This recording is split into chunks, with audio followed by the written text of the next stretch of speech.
Et voici mon pied-à-terre, une petite gâterie que je me suis offerte pour mon anniversaire. Cash, bien sûr. Avec la monnaie, tu aurais pu t'offrir un parapluie. Mais d'un seul baiser magique, je vais te sécher, ma douce Amélie. Ça serait plus calme avec une serviette éponge. Ensemble, nous nagerons dans la félicité. C'est divin. Oh, Amélie, c'est la nature qui s'éveille, qui te prodigue ses merveilles. Est-ce l'orage que j'entends? Non, c'est le cœur. Non, c'est le cœur. Des amants. Des amants. Merci, ma muse. De quoi elle se mêle, celle-là? Pardon? Je vous dérange? Non, point. Non, simplement, l'enchaînement lancinant de vos différents bruits buccaux ne permet pas à mon bulbe rachidien la concentration nécessaire à l'effort psychique que je lui impose. C'est tout. Comment oublier ce doux moment que je vis? Oui, je pense à toi, ma douce Amélie. Et si ce soir ma chambre tu visites, de mon amour, tu seras donc instruite. En gros, je peux venir vers quelle heure? Oh, pas avant la fin du souper, j'en ai peur. Ensuite, rejoins-moi, je te prie. Le mieux serait 9h30. Disons 9h. Ah non, Pourquoi non? parce que ça ne rime pas.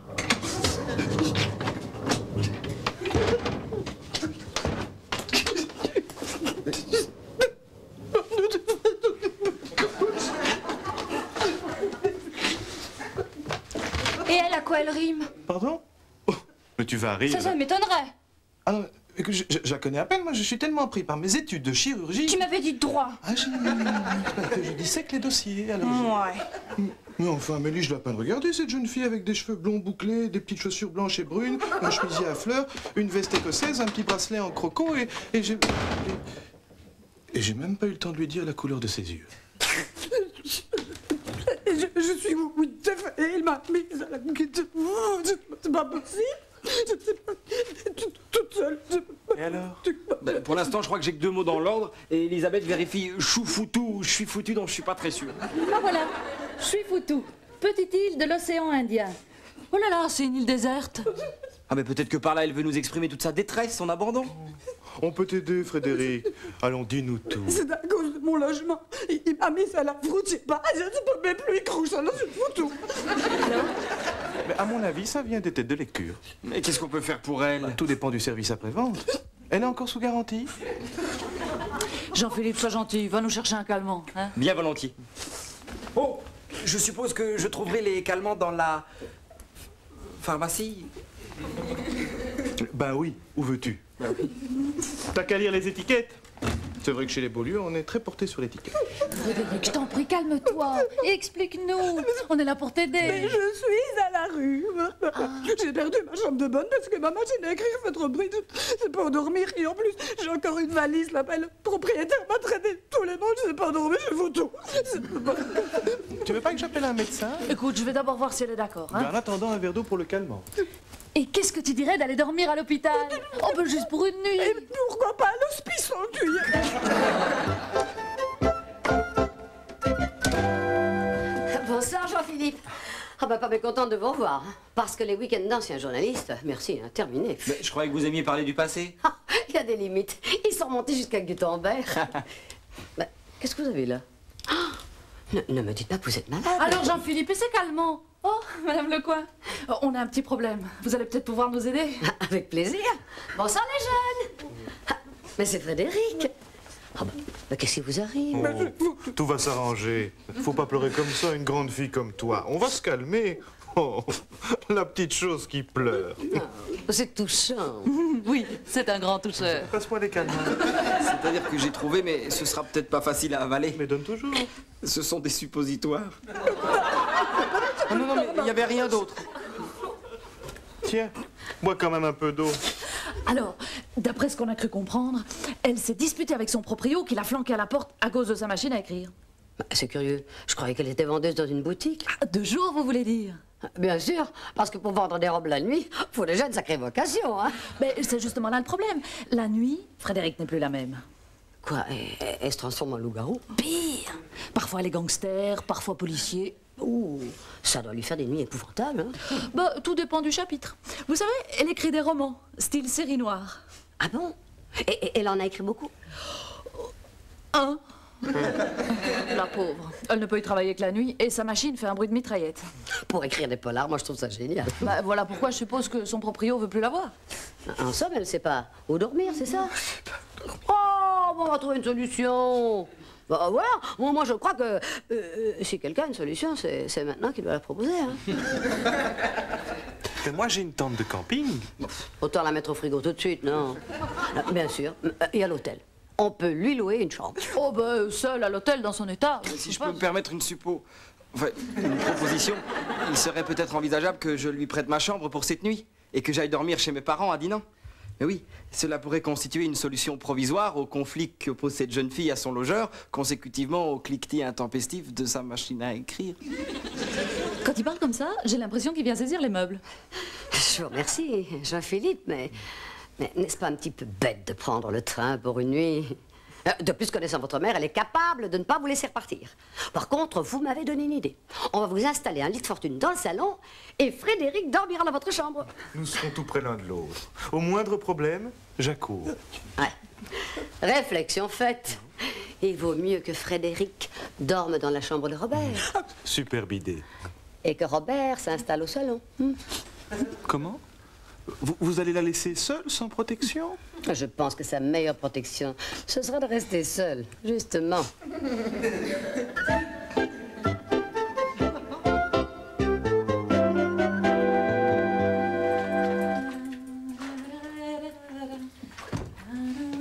Je venais vous dire bonsoir. C'est très gentil à vous. Irène. Oh, bah c'était pas la peine de faire ça ce soir. J'avais mis des assiettes en carton exprès pour nous éviter la corvée vaisselle. Pas de problème. J'ai mis les assiettes à la poubelle. Mais qu'est-ce qu'il y avait comme couvert? Oh, bah, laissez. Et gras en plus. Laissez, je vais terminer, Elisabeth. Hein? Vous permettez que je vous appelle Zaza? Oh, c'est marrant. Ma grand-mère m'appelait déjà comme ça. J'ai visé juste. Et vous, vous appelez comment? Oh, moi, il vaut mieux l'oublier. Allez vite vous coucher. C'est très gentil à vous.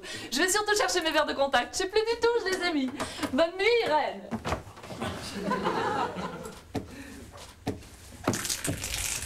Zaza, Oui? est-ce que par hasard, vous n'auriez pas mis les couverts à la poubelle?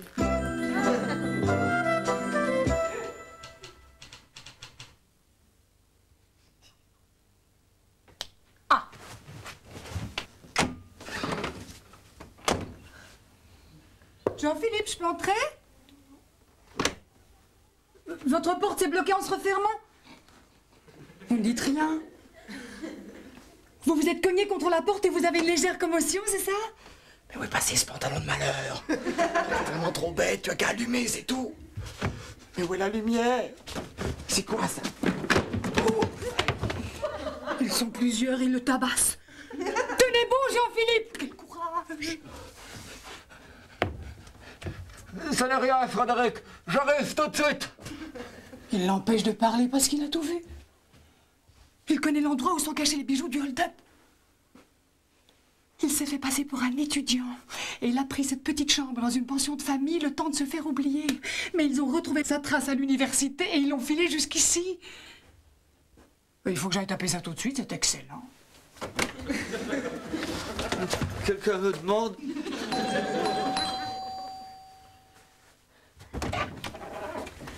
Bonsoir. Robert est rentré? C'est pour... Il est rentré? Sûrement. Où est-il? À l'étage, première porte. J'ai une tache sur ma manche. C'est de l'eau. Une vaisselle? En carton.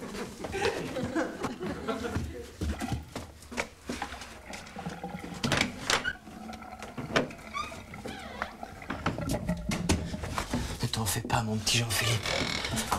Tu longes le mur avec ta serviette. Personne ne te voit. Tu tiens bien ta serviette. Tu l'as, ta serviette? Mais non, tu ne l'as pas. Phase 1. Bien signaler les différentes étapes du parcours. Mon petit Robert, ça m'étonnerait que tu ne t'arrêtes pas à celle-ci.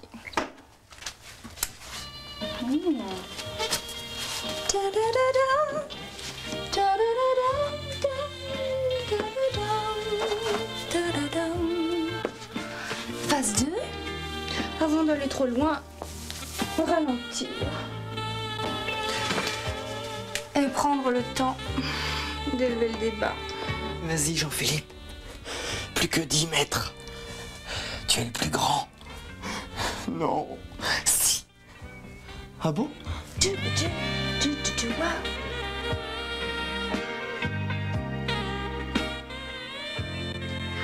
Tu es seul dans la jungle. Cette serviette est ton bagne et tu n'as peur de rien. Et là, Tarzan Philippe ouvre les yeux et voit un couloir, une serviette de bain. Et maintenant, repos dans clairière de jungle. Avec ta panthère, mon Tarzan? Non, je ne suis pas Tarzan. Moi, pas Tarzan, pas du tout. Excuse-moi, je crois que je me suis trompée de cage. Je vais te laisser. Ah non, vous ne pouvez pas sortir de ma chambre dans cette tenue. Cette tenue? Mais tu sais combien elle m'a coûté, cette tenue, mon petit fauve? Ah non, mais je ne suis pas votre petit fauve. Je m'appelle... Oh, je vous jure que je connais mon nom. Mais vous ne pouvez pas sortir comme ça. Mais ça, comme tu dis, t'es bien le seul dans cette clairière à ne pas en vouloir. Mais enfin, ce n'est pas une clairière, puisque je vous le dis. Vous voyez bien que ça, c'est une chaise, et que ça, c'est une table. Enfin, voyons. Bon, d'accord. Il n'y a pas de clairière, il n'y a pas de fauve. Ah, vous voyez, tout de même. Il n'y a que toi et moi. Et Ali. Il fait tiède, les oiseaux chantent. Tu me tends les bras. Je ferme les yeux, j'ai une envie folle de t'embrasser. Je m'élance.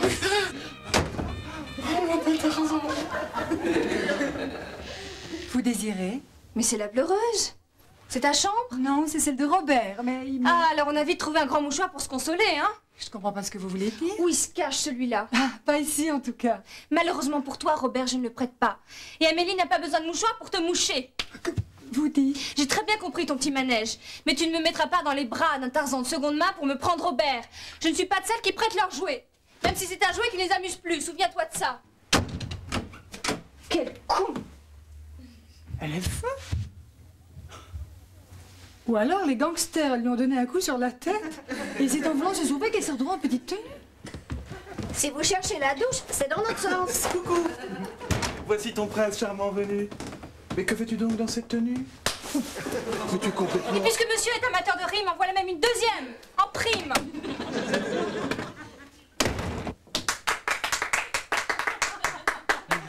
Les portes claquent, hein? Ce soir, ce sont plutôt les claques qui portent, oui.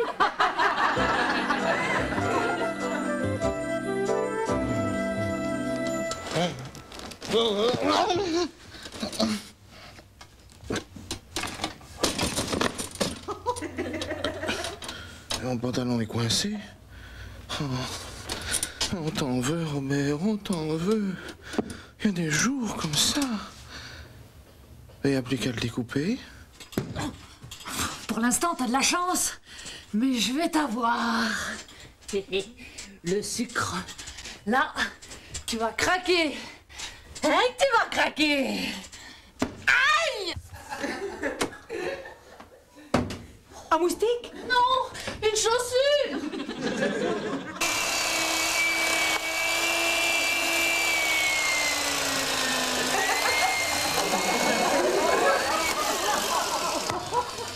Ah mais là, avec un peu plus de ketchup.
Maman!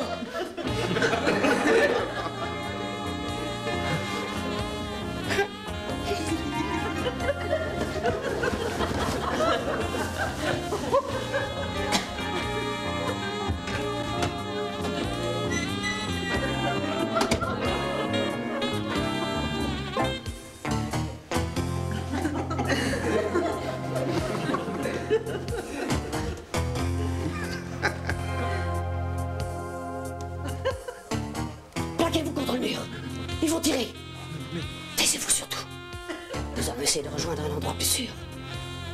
Ce trou de but fera l'affaire. Excusez-moi d'intervenir, mais c'est la salle de bain. Quelle chance! Nous allons pouvoir photographier leur position de plus près. Allons, à plat ventre. Hein? Là, sur la moquette? Ce n'est que de la boue tout de même. Allons, plus vite que ça. Moi, je m'occupe des photos. Ça, c'est un scoop. Attention, ils nous ont repérés. Lancez une grenade, vite, vite. Oh, non, non, non, moi je vais être totalement ridicule. Allons, plus vite que ça. Exécution. On dégoupille avant de lancer. Faut tout faire soi-même ici. Le carnage continue. Ils s'en prennent à Jean-Philippe maintenant. Et Irène et leurs complices, j'en étais sûre. Comme si ça ne leur suffisait pas d'avoir voulu étouffer Robert en refermant le lit sur lui pendant son sommeil. Pour ensuite le découper avec ça. Quelle horreur.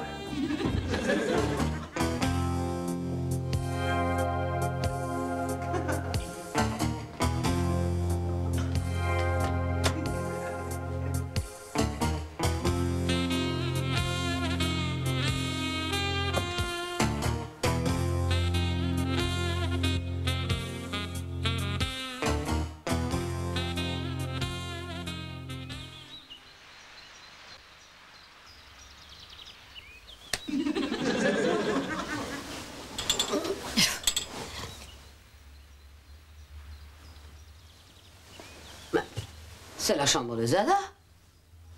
Pourtant, je m'appelle pas Zaza.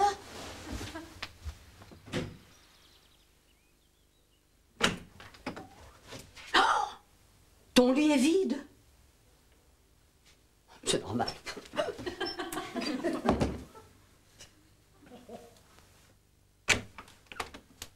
Ah! Robert, ça par contre, c'est pas normal.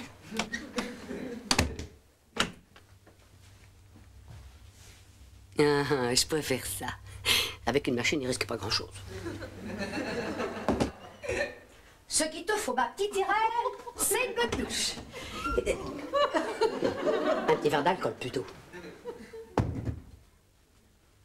Alors, je ne sais par quel miracle, j'ai dormi dans le lit de Zaza.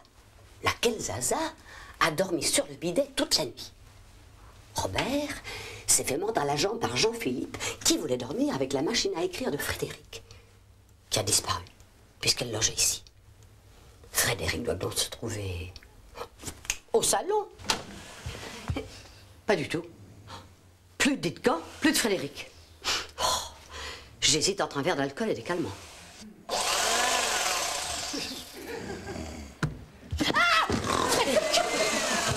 Non, ne vous inquiétez pas, j'ai tout compris. Vous pouvez aller réveiller les autres. Je m'occupe du petit déjeuner.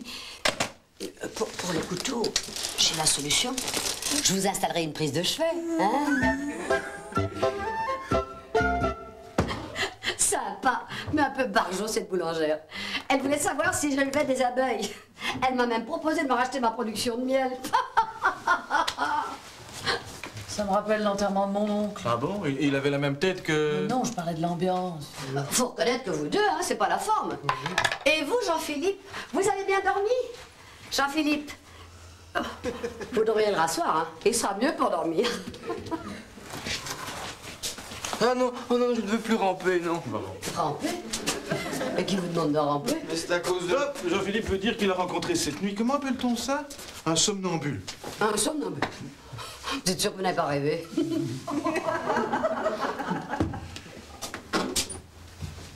Bonjour. Je viens vous dire au revoir. Voyons, Frédéric, vous n'allez pas partir comme ça. Un petit café, hein? Ça va vous faire du bien. Allez, venez vous asseoir. Oh, zut. Bah, je vais en refaire. C'est pas la peine. Donnez-moi le paquet, je le mangerai à la petite cuillère. De toute façon, depuis hier, tout va mal. Alors, cette nuit, puis maintenant, je vois bien que j'empêche tout le monde de dormir. Mais non, enfin, nous sommes tous penchés sur ton problème de logement. Pas vrai, les autres? Oui, oui. Ils ont dû toucher le fond du problème. Mais ils vont pas tarder à remonter avec la solution, hein? Voilà ce que je suis. Un problème pour tout le monde. Mais non. Mais si, je le vois bien. Alors, si je pouvais trouver un trou où une pauvre fille comme moi puisse se cacher. Oh ben non, tu vas pas te mettre la tête dans le frigo. Impossible, j'ai fait les courses hier. Il n'y a pas d'issue. Je suis tombée bien bas. Dans ce cas, la cave me semble tout indiquée. On pourrait lui installer un petit nid douillet entre la citerne à mazout et la machine à laver. Alors là, c'est d'un goût vraiment. Cette petite est désespérée et toi, tu l'enfonces. Note que ton idée de la cave... Oh ben non, vous n'allez pas faire ça quand même. Pourquoi pas? J'aurais bien chaud. Cette idée m'en donne une autre. Au lieu de descendre, nous allons remonter au contraire. Oh, on va lui aménager le grenier. Le grenier? C'est intéressant. C'était possible à votre avis? Et comment? Il nous suffit de trouver un homme capable de transformer le dernier étage pour venir en aide à une jeune fille en détresse. Ce serait un mirage. Vous croyez que ça existe, un homme pareil? Je vous demande pardon, mais s'il s'agit de jeunes filles en détresse, veuillez, je vous prie, vous tourner de ce côté. Le dernier chevalier servant est parmi vous. Robert, je t'en prie, nous parlons de chevalier servant, bien sûr, mais surtout d'un bricoleur de génie capable d'aménager le grenier en chambre confortable. Oh, mon petit Jean-Philippe, parmi tous vos cours, vous avez certainement étudié l'électricité, la plomberie, hein? C'est-à-dire qu'en Sciences Po, on a très peu de travaux pratiques. Mais enfin, arrêtez de vous acharner sur ce pauvre garçon qui ne connaît rien à la vie. Vous avez ce grenier devant vous. Oh, dites oui, Jean-Philippe, vous êtes notre sauveur. Mais c'est un cauchemar. Donnez-moi un mégaphone. Oh! Mais je vais le cacher par un arbre. Mais je ferai tout. Même les fleurs du papier, je les peindrai à la main. Je fournirai le courant en pédalant toute la nuit s'il le faut. Mais dites-moi que j'existe. Chut! Nous attendons la réponse de Jean-Philippe. Alors? Ce serait très volontiers, mais Robert est un ami. Je ne voudrais pas lui faire ça, il en a tellement envie. Oh, merci. Merci, vieux frère. Je te vaudrais ça. Alors, qu'en dites-vous, les filles? Eh ben, nous, on dit on est d'accord. Je crois que j'aurais mieux fait de me taire. Merci. Mon sauveur, je suis folle de joie. Oh, j'étais malheureuse comme les pierres. Je vous ai fait passer une nuit atroce. Il ne faut pas t'inquiéter. Un couteau électrique, c'est nettement moins terrible qu'un somnambule. N'est-ce pas, Jean-Philippe? Un somnambule? Mais qu'est-ce que c'est que cette histoire? Oh, il y a un somnambule parmi vous? Ça me rappelle le proverbe malgache. Que ton corps se couvre de pustules, si jamais une nuit tu as été somnambule. Encore une de vos bonnes blagues, ça, hein? Demandez à Jean-Philippe. Vous verriez l'état de ses abdominaux, vous ne diriez pas que c'est une blague. Lui qu'on a obligé à ramper sur le tapis toute une partie de la nuit. C'est vrai ça, mon petit Jean-Philippe? Qui vous a forcé à cette abomination? C'est vous. Oui, mais attention, hein, à la fin, je commençais à drôlement m'amuser. Hein. Bon, vous voulez dire que c'est... Oh, mais vous savez, c'est pas si grave. Hein. Il n'y a même pas de quoi fouetter un tout petit chat. Oh, en attendant, vous m'avez flanqué une de ces frous, parce que vous êtes entré dans ma chambre comme ça. Donc, d'après vous, je suis un danger ambulant qui se balade la nuit dans les couloirs et qui oblige tout le monde à ramper. Et tout ça sans bouger de mon lit, puisque j'y étais ce matin. Dans mon lit. Pardon? Ah mais oui, c'est dans mon lit que vous étiez ce matin. Ah, bravo! Belle mentalité!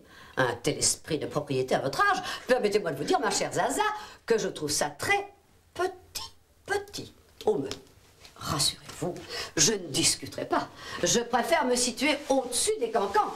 Et d'ailleurs, pour être certaine de me situer au-dessus de tout ça, je vais modifier mes plans. Je prends le grenier et je laisse ma chambre à Frédéric. Comme ça, vous aurez tout le premier étage pour gambader à votre aise. Allez hop, dehors. Allez voir ce grenier. Peut-être que vous pourrez quand même donner un petit coup de main à Superman. Je vais vous montrer ma chambre, c'est pas mal non plus.